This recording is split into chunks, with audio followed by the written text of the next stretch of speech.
Mr. President, thank you so much for accepting our interview. So first, what are your expectations for the China-EU summit? First of all, I think it's fantastic that people are meeting again.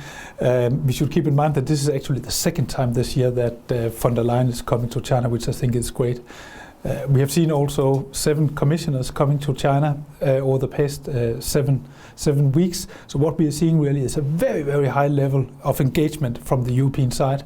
And I think this is something that we've been missing, that the two sides really are getting together, sitting down, talking about the things that really matters, because there are issues in the bilateral relationship.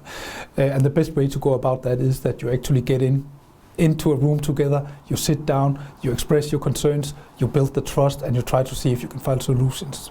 Definitely. So what other topics do you think is going to top the agenda? I think trade is going to be a big part. We have seen during COVID how China's trade surplus with Europe had grown quite significantly. There are concerns about how this is developing, and see if there can be ways that maybe some amount of balance can be restored. I don't think anyone in Europe thinks that you will ever get to a point where it's one-to-one trade, but you could argue perhaps that it has come so far apart now that there needs to be sort of a consideration of what is at play here, and if things can be done.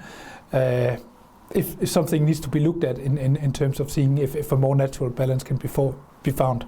Understood. And there's some good news between us, of course. For example, China has issued a 15-day visa-free policy for 5 European countries. So how do you think this would help facilitate trade and, of course, people-to-people exchanges between the two sides? We think it's very positive, and it is definitely one of these things that will contribute to enhance people-to-people connections. I know that 5 of 6 countries are EU countries. Unfortunately, I'm from Denmark. I hope maybe the next batch we will be included also, because that will of course make it somewhat easier for my family to come to China, and also of course for my colleagues in Denmark. But it's a very good beginning, and these are things that will have a fairly concrete and immediate impact on the ability to engage.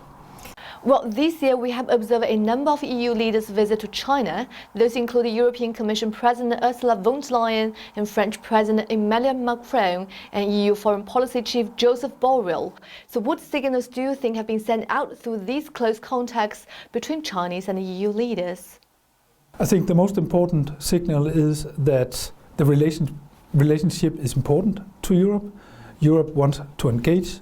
Europe is looking for solutions. And Europe wants really to sit down with China and address things of mutual concern. So I think this is very much a goodwill gesture, and I hope it is also being seen.